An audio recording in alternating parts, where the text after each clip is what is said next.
Buenas noches, esto es Hoy Nos Toca a la Noche. Vamos a tener toda la información de la jornada y el análisis, por supuesto, de lo que ha sucedido hoy, de lo que va a suceder en los próximos días, porque se viene el fin de semana. Por lo pronto, los temas del día, avanzamos con lo que viene sucediendo en temas judiciales. Detuvieron a Marcelo D'Alessandro, el abogado acusado de haber extorsionado a un empresario, alegando tener influencias con el fiscal Carlos Stornelli. ¿Qué es lo que sucede ahora? Bueno, ahora está detenido y lo dispuso el juez federal de Dolores, Alejo Ramos Padilla. Está incomunicado y fue trasladado a una de las dependencias de prefectura. ¿Quién es Marcelo D'Alessandro? ¿Cuáles son las conexiones familiares que tiene? ¿Cuáles son los detalles incómodos del caso?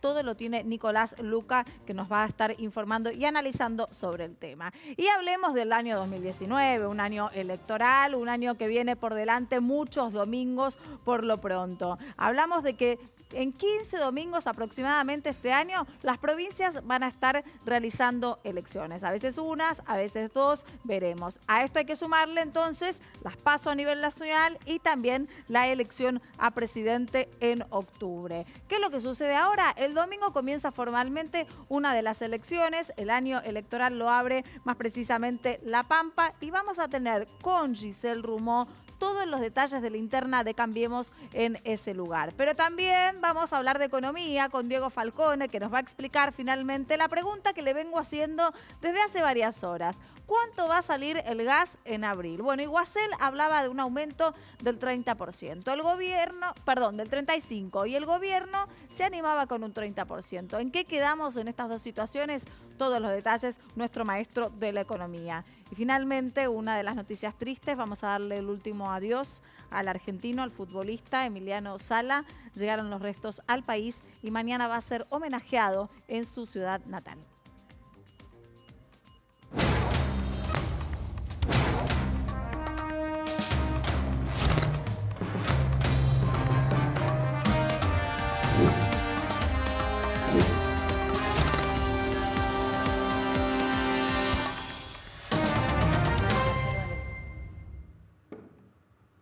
Comenzamos la noche del viernes con toda la información judicial. Nicolás, entonces sigue avanzando los casos, siguen habiendo detenidos. En este caso vamos a tratar de darle como un marco de currículum vitae. Sí, vamos a ¿no? tratar de darle un poco de seriedad a algo que es muy poco serio. ¿Por qué? Estamos hablando de Marcelo D'Alessio, de profesión desconocida a esta altura, porque no sabemos qué profesión ha ejercido. Pero sí es abogado. Sí, yo soy ingeniero nuclear. Pero esta tarde el juez federal Ramos Padilla... No, pero ahora en todas partes se lo presenta como abogado. Se presenta como abogado. Él se presenta Sí. como abogado. No tenemos constancia de que es abogado. No. Es lo que hay hasta ahora. Sigue sin aparecer la matriculación, lo cual no quiere decir que no tenga el título. ¿Eh? Ojo, por ahí tiene el título. A mí lo que me había quedado claro hasta el momento es que el único que puso en tela de juicio su profesión había sido el escrito del fiscal Stornelli. Sí. Y bueno, se amparaba precisamente en eso. Va al Colegio Público de Abogados, no está inscripto. Va al Colegio de Abogados de la provincia, no está inscrito. ¿Dónde ejerció? En Chubut, o sea, por ahí en Santa Cruz es más habitual, pero acá en la capital federal o en provincia es difícil que seas abogado y no ejerzas. ¿Y cuáles son los otros datos que tenemos? Los otros datos que tenemos, hay uno muy interesante, porque Alejo Ramos Padilla, que fue el que había pedido a la Procuración General de la Nación que investigara a Stornelli, ahora lo detiene a D'Alessio, ya quedando bastante en evidencia todo lo que había pasado. Ordenó la detención después de 3 allanamientos que habían sido ordenados por el juez federal Fernando Villena de Lomas de Zamora, el juez federal subrogante, que en realidad es el juez federal de Moreno. Y bueno, en ese momento te acuerdas que secuestraron un montón de cotillón y elementos de utilería, por llamarlo de algún modo, camperas de la DEA, del FBI, gorras de la CIA, todas cosas que sirven como para alimentar esa manía de, valga la redundancia, mitomanía, que sus propios allegados empezaron a comentar. Hoy charlaba con algunas fuentes muy cercanas a él, que me dijeron que tiene fama de mitómano de toda la vida, que le decía a los padres que estaba estudiando economía, o sea, ahora resulta que por ahí es economista, no sabemos. ¿Te acordás cuando se presentó en los programas de la televisión hace no mucho tiempo, como consultor de drogas? Vaya uno a saber qué, patrocinado por la DEA, y todos esos datos fueron levantados en una nota. Bueno, Comodoro Pi decían que se presentaba como un experto en seguridad también. En seguridad también, sí. Experto en cosas, básicamente. Y nos encontramos ahora con que, bueno, el hombre está bastante complicado. Y dentro de las cuestiones que empezaron a llamar la atención fue, bueno, el colega Ignacio Ortega en Clarín se dedicó a leer todo el timeline de él en Twitter y se encontró con tweets viejos en los cuales él aparece como piloto de TC Pista Moura. Corría, eso sí, es algo que podemos llegar, corría en TC Pista Moura con un vehículo patrocinado por el programa 678, se hacía llamar Patán. Tuiteaba a favor de Cristina, todas esas cosas, que no vienen al caso, pero sí tienen que ver con el tema de cómo va cambiando de profesión. Hoy economista, mañana piloto, pasado abogado, experto en seguridad, experto en narcotráfico, por ahí astronauta, vaya uno a saber qué es lo que quiere ser mañana. Hoy está detenido y nos encontramos con algunos temas. Primero porque Campillo no había mencionado a Echevest, él lo había querido extorsionar a Echevest diciéndole, no, mira, Campillo te dejó pegado en la causa de los cuadernos. Sí. Campillo está corroborado. Ese era el argumento. Sí. Campillo no lo menciona a Echevest, nadie menciona a Echevest.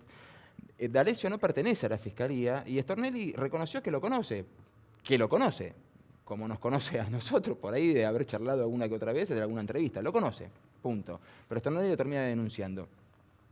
Respecto del currículum de D'Alessio, bueno, no hay mucho para chequear tampoco, más allá de cuando fue piloto y otras cosas que ha hecho por ahí que son muy poco comprobables. Hay algunos que lo han denunciado sin poder presentarse en la Fiscalía para no autoincriminarse, como que el tipo les gestionaba problemas de deudas fiscales ante la FIP.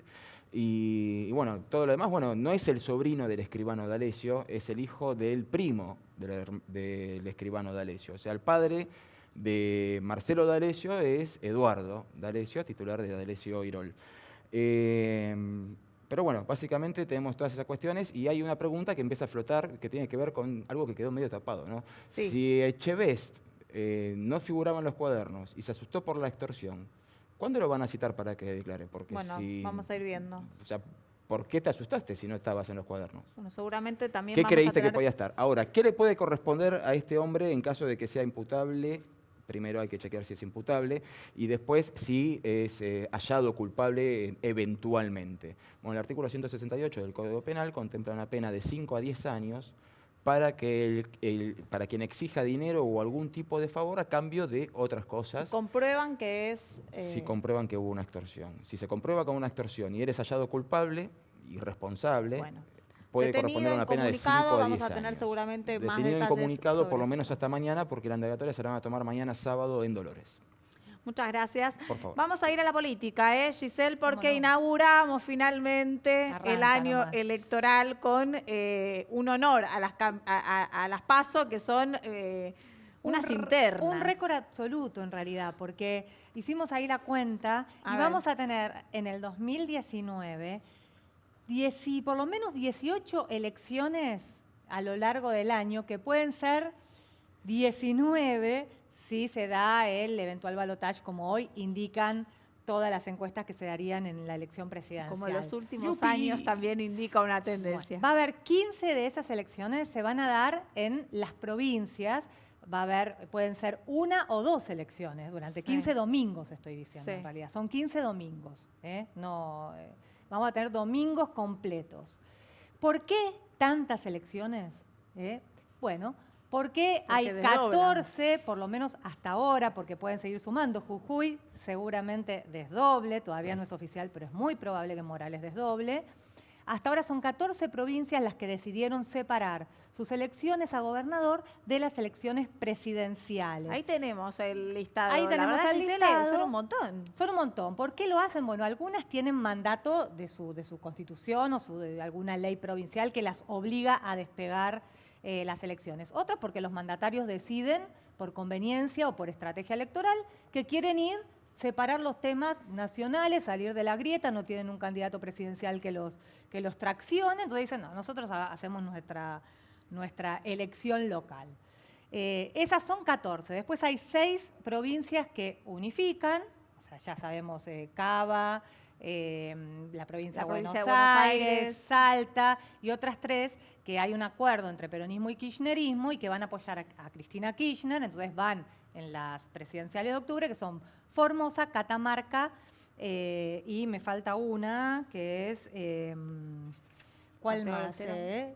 No, Santiago del Estero no elige este año porque como ha sido intervenida, lo mismo que Corrientes, no elige. Bueno, son 5 en total, 6 en total. Y después tenemos 2 que Todavía no definieron, como te dije, Jujuy, que es probable que defina, y las dos que te dije que no eligen. A mí me interesa que vayamos a este domingo, ¿no? Este Dale. domingo es como la inauguración. Desde que se instauraron las PASO en el país, parecía que estas PASO eran una especie de gran encuesta de cada uno de los lugares. Acá Cara. van a haber por lo menos 3 candidatos Una y de encuesta ahí va a cara. salir uno. Acá sí va a haber una interna. Acá va ¿no? una Lo interna. hacemos un poco Me de acordé honor a de las PASO. Santa Cruz, obviamente, es la que va con Cristina Kirchner. Formosa, Catamarca y Santa Cruz. Sí, concretamente en La Pampa es una provincia que a nivel electoral no aporta muchos votos a nivel nacional, porque representa el 0,8% del padrón electoral. Es una provincia en donde el peronismo gobierna hace 35 años.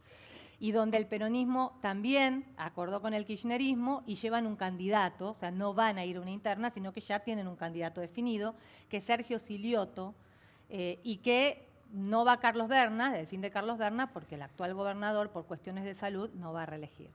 Entonces, el atractivo del domingo de las elecciones en La Pampa tiene que ver con la interna de Cambiemos, entre el macrista Carlos McAllister y el radical Daniel Kroneberger. El gobierno ya bajó la línea. Mauricio Macri no quiere saber nada con las internas. Si fuera por él no habría pasos, le parece una pérdida de tiempo y una pérdida de dinero. Y la orden que se bajó de la Casa Rosada para Cambiemos justamente es que traten de haber candidatos del consenso, que se defina por encuestas. Bueno, hasta ahora hay 2 provincias en donde eso todavía no pudo ser, que es La Pampa y que es Santa Fe, que acaba de ser intervenida por el radicalismo, porque bueno, hay una parte del radicalismo que no quiere ir con Cambiemos, que tiene un frente histórico con el socialismo, y donde también hay 2 candidatos ahí que están tratando de ver si el PRO se baja para apoyar a José Corral, que sería el candidato oficial de la UCR, bueno, y ahora intervenida. Pero después van a tratar, claro, a tratar de que sea Perdón, ¿no? Pero son elecciones de consenso. 15 fechas provinciales más... Más las 2 Son nacionales y 17 posiblemente fechas. un O sea, balotaje. es un torneo Son de apertura de elecciones. 17 domingos, que pueden ser 18 si hay balotaje, que es muy probable, porque hoy dicen todas las encuestas que habría un balotaje Todos los domingos vamos a tener cobertura. ¿Te acuerdas cuando teníamos el torneo de apertura y clausura? Eran Tanto 19 venimos fechas. diciendo que el Terrible. 2019 es un año electoral. Terrible. Entre primarias, bueno, por ejemplo, las PASO ahora del domingo, se elige la interna y una vez, bueno, ya Silioto va a ir Silioto, ¿no? Por el Claro. peronismo. El que gane entre McAllister y Kroneberger es el que se va a presentar después a candidato a gobernador en las elecciones que se van a hacer en La Pampa el 19 de mayo. Ahora, y si nos ponemos a pensar más allá de todo en un año electoral, más allá de las estrategias electorales, ¿qué es lo importante? La economía. Ah, sí. La economía siempre es en el año electoral algo clave, ¿no? Algo en lo que se van a centrar. O quienes la tienen que defender para mostrar un logro o quienes tienen que apuntar para mostrar lo que van a hacer para solucionar la economía. Y en este caso, una de las cosas que más está teniendo en cuenta la gente son los aumentos. Y venimos discutiendo bastante con Diego porque yo le pregunto cómo va a venir mi boleta del gas No. en abril y no me puede responder. Bueno, tu boleta puntualmente no lo sé porque no sé cuánto consumís. Lo que podemos estimar es cuál va a ser el aumento. A ver. Se dice, Guasel habló si en su momento del 35, ahora se está estimando un poco menos del 30%. Lo que se hizo fue Terrible. subastar, un pequeño descuento. Se subastó. ¿Qué es la subasta? Lo que se hace es se juntan los productores de gas y dicen yo tengo todo este gas para ofrecer en estos plazos. Y se juntan del otro lado los compradores, las distribuidoras. Yo quiero tanto gas. Se tratan de encontrar los puntos y se excluyen los precios máximos, los más altos. Esto dio $4,62 el millón de BTU. ¿Es mejor que lo que esperaba el gobierno? No. Lo que esperaba el gobierno era $4. El año pasado fue $4,5. Es mucho mejor de lo que se importó de gas en algún momento, que era $18, o lo que venía de Bolivia a $7. Esto implica que sabemos cuánto va a estar el gas, no porque está en dólares. Pero como el dólar se va a definir en los primeros 15 días de marzo, es decir, un mes antes que empiece el contrato, si el dólar se mantiene estable, podemos calcular este número. Entonces, en realidad el aumento depende más del dólar que de otra cosa. Exacto, porque la variación, digamos, uno mira año contra año, subió 15% el precio del gas en dólares, pero el tipo de cambio subió bastante más.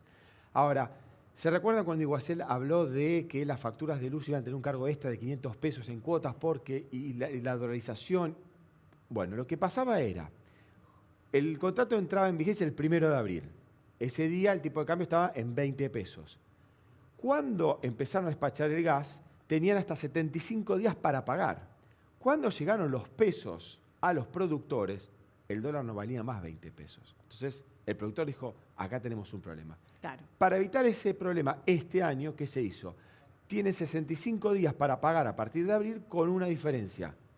Si el dólar en el medio salta, es problema del productor.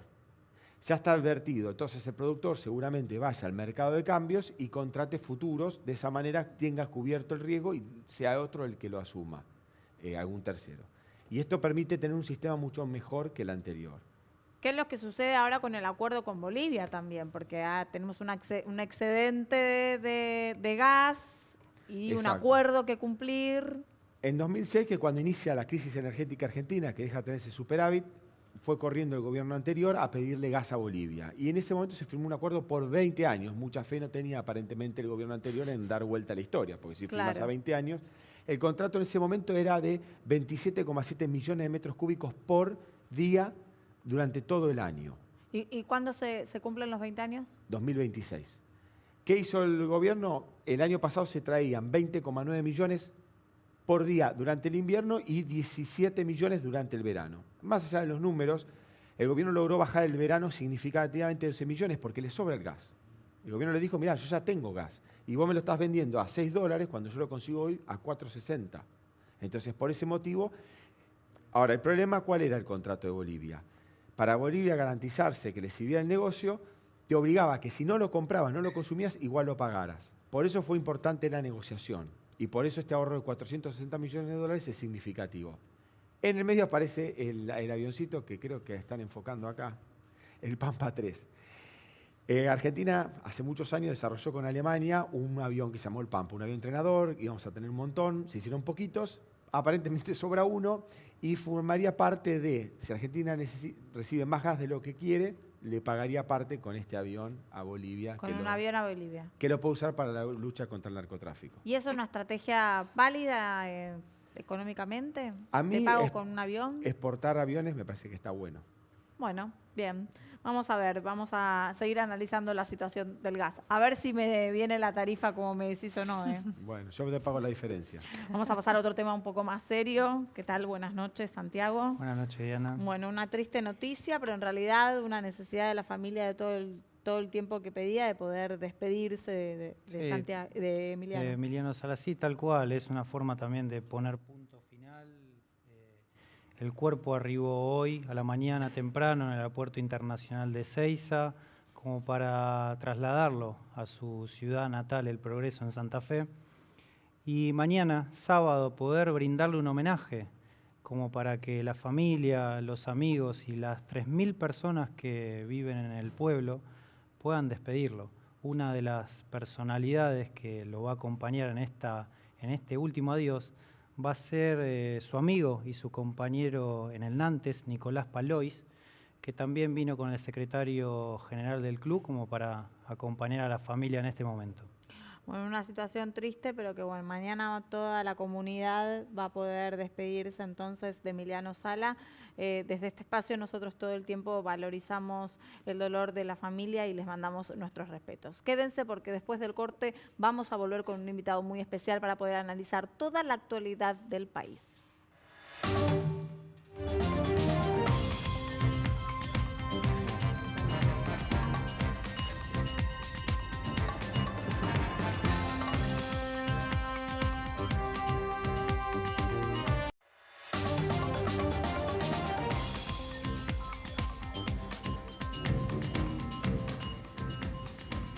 Vamos a analizar un poco la política argentina y todos los condimentos que tiene en diferentes estratos. Está con nosotros Fernando Iglesias, diputado nacional de Cambiemos. Gracias por estar con nosotros en Hoy Nos Toca la Noche. Gracias por la invitación. Y en principio conocer un poco tu visión acerca de la cantidad de causas judiciales que enfrentan los funcionarios kirchneristas que en su momento tuvieron mucha preponderancia en la política argentina y ahora se encuentran dando diferentes disputas en la justicia.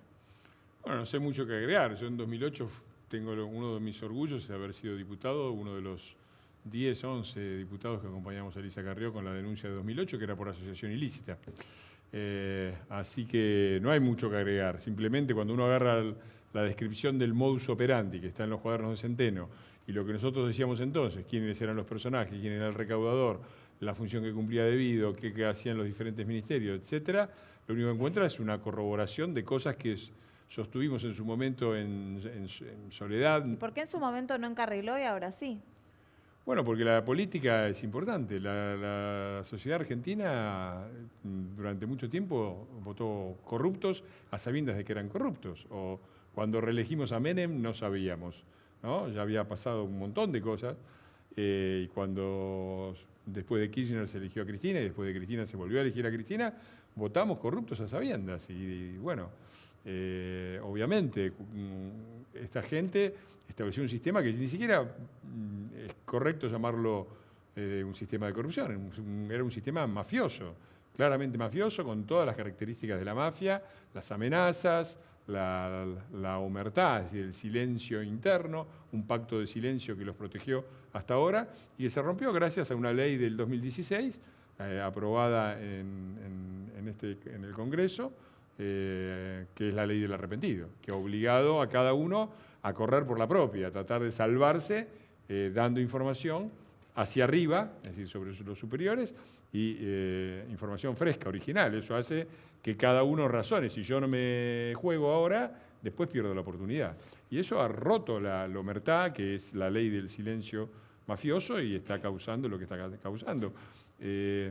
No solamente nunca hubo tal cantidad de políticos y empresarios corruptos presos. Yo creo que el número es más alto que el total de la historia nacional. Pero que además ahora también está salpicando la justicia, o sea, empiezan a salir nombres de... Bueno, pero ¿qué se puede esperar? El sistema de elección de justicia depende fuertemente de las elecciones políticas. Es el Consejo de la Magistratura, el presidente, el Senado. Si vos votás para esos cargos a gente que sabés que es corrupta por un cuarto de siglo, ¿qué querés tener después? ¿Una justicia impecable?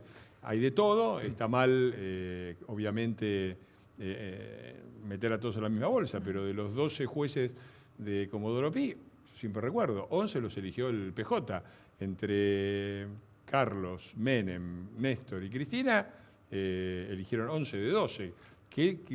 No digo que todos sean corruptos, pero es raro que tengas un sistema muy, muy limpio sobre la base de eso. Y eso fue una votación de los ciudadanos argentinos. Yo creo que también hay que reconocer que el 2015 y el 2017, y espero que el 2019, han sido pasos adelante en otra dirección, y espero que sigamos por ese camino. ¿Qué crees que pasó con el caso Stornelli? Porque tenemos un juez que primero pide investigarlo, después detiene al que estaba siendo investigado, pero por otra cosa.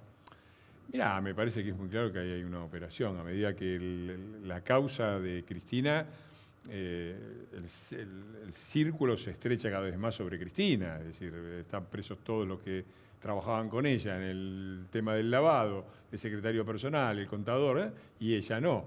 Entonces me parece que el círculo se va estrechando. A medida que esto pasa, claramente empiezan las operaciones. Acá jugaba un rol clave uno de los tipos más siniestros de la Argentina, que es Berbisky. Y me parece que es muy claro. Está probado, bueno, este hombre D'Alessio, la verdad que esto de que se presente como agente. Buenas tardes, soy el abogado D'Alessio, agente de la DEA. Es un diálogo del superagente 86. ¿Viste? Se supone que los espías y los agentes tratan de mantenerse en secreto, no andan con un escudito agente de la CIA. Con una ¿no? placa. Entonces me parece que es un personaje ridículo, me parece que está fuertemente comprometido. La relación con Stornelli es lo que tiene que investigar el juez. Me temo que no tiene nada que ver, porque me parece que es clara la ofensiva sobre el fiscal, y me parece que Stornelli y en particular el fiscal Rivolo son una garantía de que la causa va a ir adelante y que no, este tipo de cosas son delirios de este personaje, ¿no? Mi opinión, que el juez investigue, para eso está. ¿Alcanza, digo, esta seguidilla de transparencia, de juicios, de empresarios desfilando si la plata no se recupera? Porque, bueno, yo tengo un proyecto interesante que es que espero que se apruebe en las primeras sesiones para subir las recompensas. Por ahora no están por ley, son una disposición ministerial, yo creo que tienen que tener valor de ley, tienen que ser más altas, entre el 10 y el 15% por lo menos, sin ningún tipo de límite. Ahora es bastante más bajo y hay un límite de 2-3 millones de pesos. El tipo que cuenta a dónde fue a parar la plata se está exponiendo a un riesgo personal muy alto propio de la familia. Tiene que tener derecho a pedir la protección especial de testigos y tiene que tener una recompensa que lo estimule a hacer esa denuncia, porque es necesario no solamente condenar, sino recuperar lo robado hasta donde se pueda avanzar. Yo espero que una ley de este tipo se apruebe rápidamente, espero que los muchachos no se pongan a hacer la habitual cobertura de mafiosos que a veces tenemos en las cámaras, y que eso pueda acelerar el proceso. No quiero pasar a otro tema sin antes preguntarle, usted habló mucho de lo que votamos los argentinos en su momento y hacerse responsable de eso. ¿Usted cree que es necesario un cambio cultural que siga en la Argentina para las próximas votaciones, siendo este un año electoral? Yo creo que el gobierno de Cambiemos no es otra cosa que un emergente político de una enorme rebelión antipopulista que está en la sociedad argentina y que eso ha tenido sus etapas. Arrancó quizás como expresión masiva cuando fue la crisis del campo, siguió con las movilizaciones contra la reelección y el plan Cristina Eterna en el 2012. El 2015 fue a principio de año la marcha en repudio del asesinato del fiscal Nisman. Hubo muchísimas... hay una sociedad que está movilizada, que está harta del populismo y que quiere un cambio profundo. Yo creo que ese cambio se está dando, a pesar de las dificultades que hemos tenido en un aspecto muy importante, como es el económico. Me parece que lo que está pasando en la justicia, lo que está pasando con la obra pública, que cuesta mucho menos y se hace mucho más, lo que está pasando en la inserción internacional, hemos dejado de ser aliados de los chicos malos del mundo y de los pactos de impunidad con Irán para pasar a ser un actor razonable en el escenario internacional. Me parece que hay muchísimas etapas, la lucha contra el narco, la lucha contra el crimen organizado. Igualmente hay un montón de gente que dice de verse decepcionada por el gobierno. Me parece que buscaban un cambio que no encontraron, y ahí empiezan las comparaciones buenas o malas según quien piense de, bueno, pero antes llegaba a fin de mes y ahora no llegó a fin de mes. Me parece que la crítica, el único aspecto y repito, no es un aspecto secundario, es fundamental, es el económico. Está claro que los objetivos que nos habíamos fijado desde el punto de vista económico no han sido cumplidos y estamos muy por debajo de lo que esperábamos. También creo, y lo he dicho en su momento, que el gobierno pecó siempre de un optimismo exagerado. Eso es cierto que estamos con serias dificultades económicas, también es cierto que por primera vez la Argentina está saliendo de los 5 grandes déficits que por 70 años han hecho que este país estuviera en permanente decadencia económica.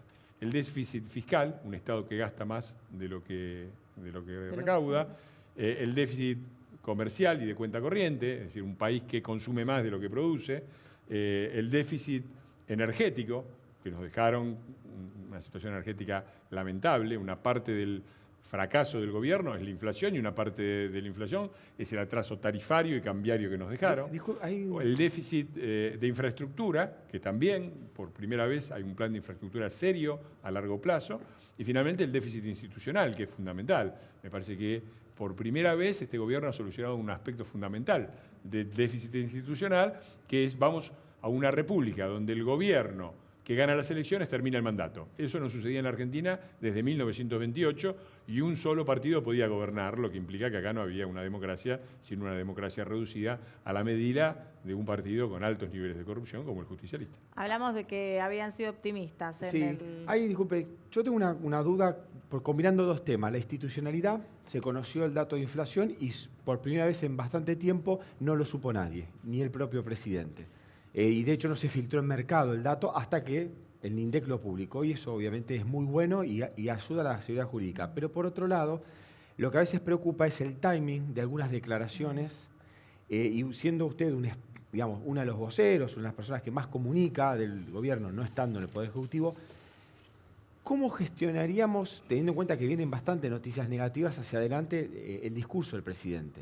que es una figura a cuidar, sobre todo en un año electoral. Bueno, no se pueden tener las dos cosas. Si vos o le filtrás la información, cosa que no hay que hacer, al presidente, o el presidente corre el riesgo de cometer un error como el que cometió. Pero además, la afirmación de Macri es quizás el tiempo. La inflación llegó a 6,5%. 3 o 4, en el medio de la corrida del año pasado, estábamos en 6,5%. Ahora estamos en el 3%, es la mitad. ¿Estamos contentos? No estamos contentos, pero la inflación ha sufrido una baja. Personalmente creo que en este marco, que es el de... la inflación tiene que ver en gran parte con dos grandes anclas que hubo que sacar. Antes de la inflación, yo quería detenerme por la parte comunicacional porque no es menor. Pero es que la Argentina... ¿Por qué venía bajando, ya había bajado en los meses siguientes, ¿no? Sí. A 2,5, y teniendo el dato el jueves, ¿por qué salir un día antes tomando el riesgo de que la inflación podía sorprender claro, se hacia el sabía que salía alza? el viernes ¿Por qué el asumir dato? ese riesgo? No estoy diciendo que el presidente tiene que, de ninguna manera que se le filtre el dato, ni saber exactamente cuánto va a ser. ¿Por qué no esperar un día después o analizar el dato? ¿Por qué antes, el día anterior? Bueno, no sé, puede haber habido un error comunicacional. Me parece que, de todas maneras, tener un gobierno más enfocado en la gestión que en la comunicación es también toda una novedad, ¿no? Porque venimos de 12 años de gente que pensaba en las cadenas nacionales y la gestión era un desastre. Repito, quedó la inflación, admitimos el fracaso, no yo, que soy un 4 de copas, el presidente lo ha dicho, y me parece que hay que tener una perspectiva realista. Estamos corrigiendo un atraso cambiario enorme que implicaba un nivel de falta de competitividad de la economía enorme y un atraso tarifario que implicaba que fuera un caos desde el punto de vista de la provisión de energía, en temas de cortes, en temas de tener que importar. Vos mencionabas, importaba el gas licuado a 15, 18 dólares por BTU. La Argentina tiene un problema inflacionario histórico. Entonces, ahí yo creo que por 3 meses es irreal pensar que la inflación va a estar muy abajo del 3%. Ojalá, pero me parece que hay que ver, ¿no? Porque también hay que ver el tema de las tarifas, ¿no? La evaluación del primer trimestre, como veníamos hablando, quizás no sea la de todo el año. Claro, y me parece que la perspectiva de baja de inflación es realista, sobre todo porque está claro que se ha deshinchado enormemente la base monetaria, que es el elemento fundamental, ¿no? Darle a la maquinita, que ahí tiene el gobierno tirar la plata. Dos buenos comunicadores. Y a partir de abril yo creo que va a haber una baja, el número va a estar cada vez más cerca de 2 a partir de abril, Ahora, en mi opinión. ¿no pecan de optimista también cuando muchos voceros en la Casa Rosada, funcionarios con los que uno habla, dicen no va a ser determinante la economía a la hora de votar? O sea, va a estar en la campaña, la vamos a tener que debatir, la situación económica, pero llegado el momento no va a ser determinante, no es lo que va a pesar. ¿No están pecando de optimistas ahí? Porque la gente está bastante preocupada en todas las encuestas. Lo primero que salta es que está preocupada por la inflación y por los aumentos tarifarios, por el miedo a perder el empleo. Razonablemente preocupada.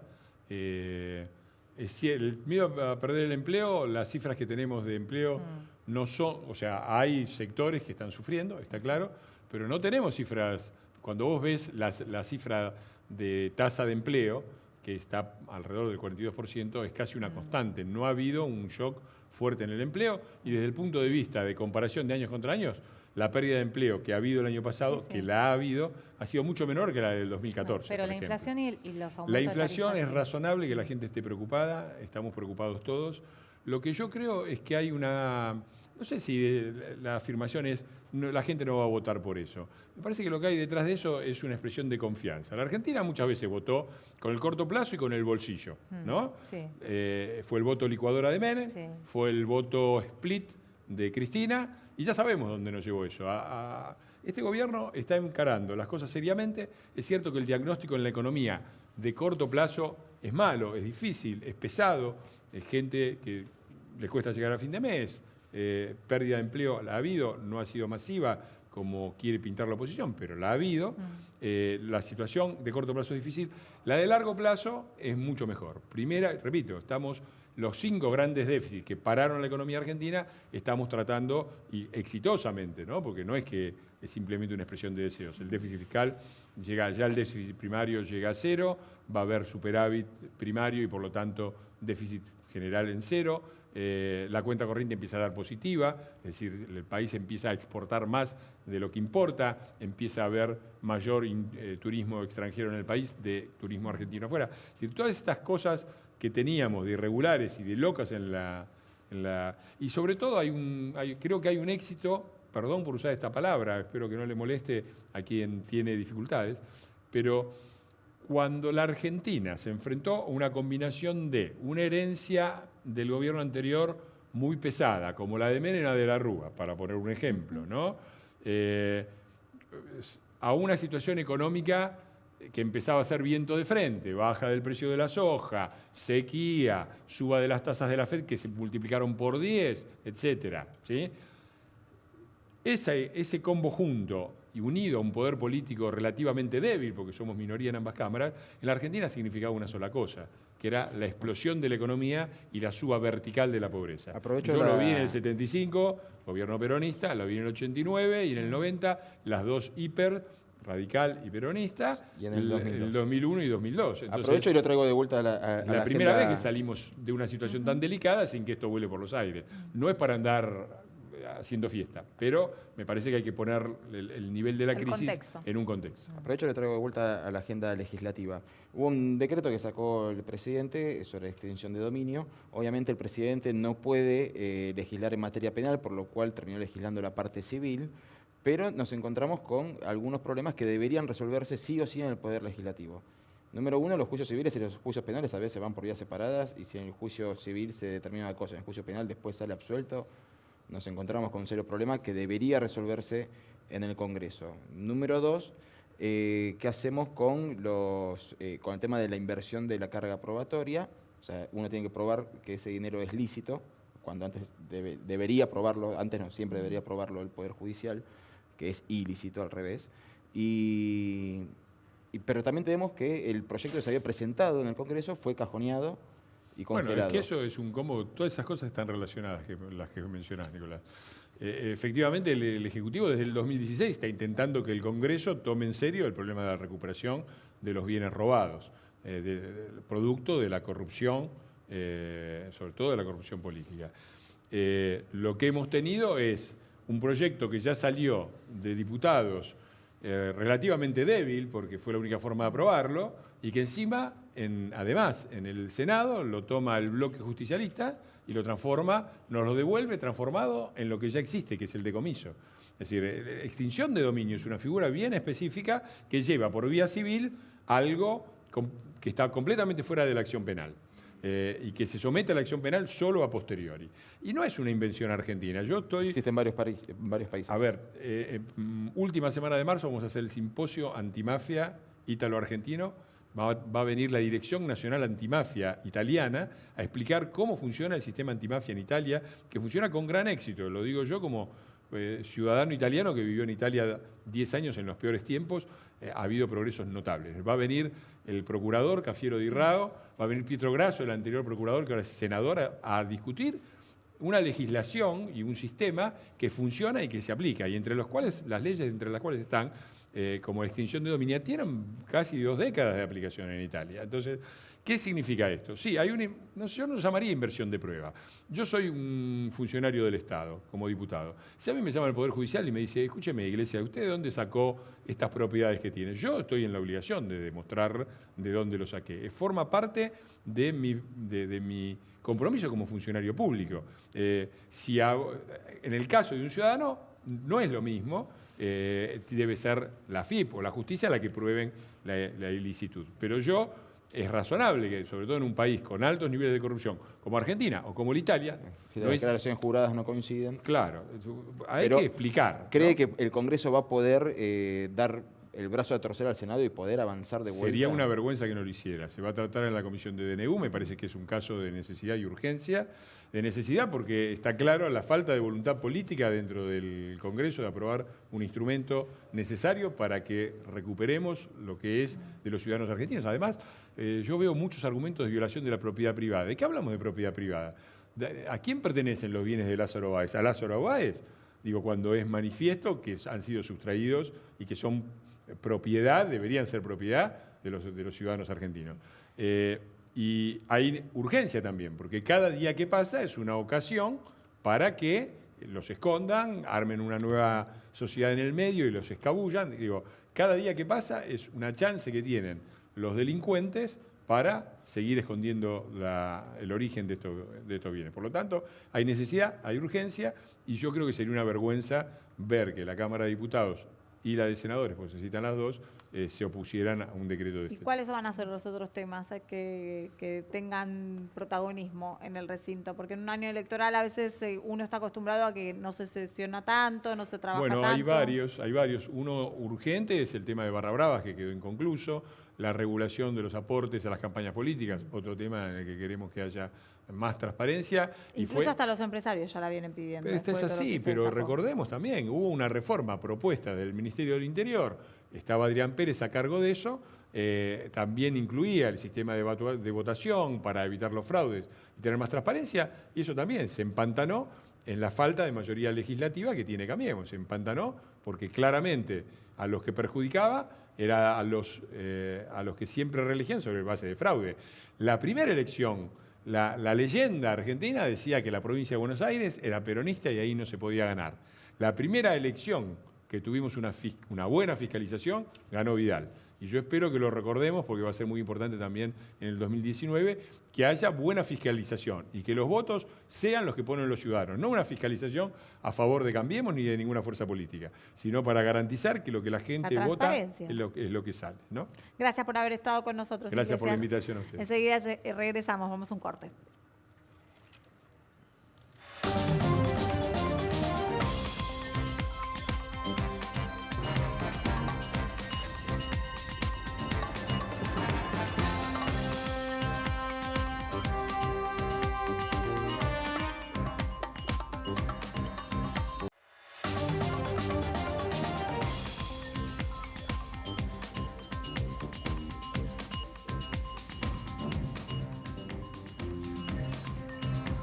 Y hay información que no podemos dejar pasar en el día de hoy. Es mucho el análisis que tenemos, pero principalmente vamos a comenzar con los internacionales porque Donald Trump desde un inicio dijo que quería el muro con México y el problema es cómo lo va a financiar, ¿no, Nicolás? Sí, ustedes creían que había problemas en relación con la prensa, problemas de diálogo, que alguna vez tuvimos algún conflicto. No tienen idea lo que pasa en el país de las libertades del norte. Miren el siguiente video y ahora lo analizamos brevemente. I'm asking you to clarify where you get your numbers because most of the DEA crimes reporting statistics that we see show that drugs are coming across at the ports of entry, that illegal immigration is down, and the violence is down. Okay. So what do you base your facts let me, on? come on, let's go. And secondly- no, you get one. You get one. well, the Ready? second Just sit question down. is- Wait, sit down. Sit down. Could you please Sit answer? down. You get one I'm question. s- I get my Please. numbers from a lot of sources, like Homeland Security, primarily. And the numbers that I have from Homeland Security are a disaster. And you know what else is a disaster? The numbers that come out of Homeland Security, Kirsten, for the cost that we spend and the money that we lose because of illegal immigration. Es hermoso. Bueno, Es en hermoso, realidad es un muy dato fuerte divino, para un adulto fantástico, que venga otra fantástico. Acá persona y que te Fopea, diga, pero "Sentate". habría Sit desaparecido del down, mapa. please.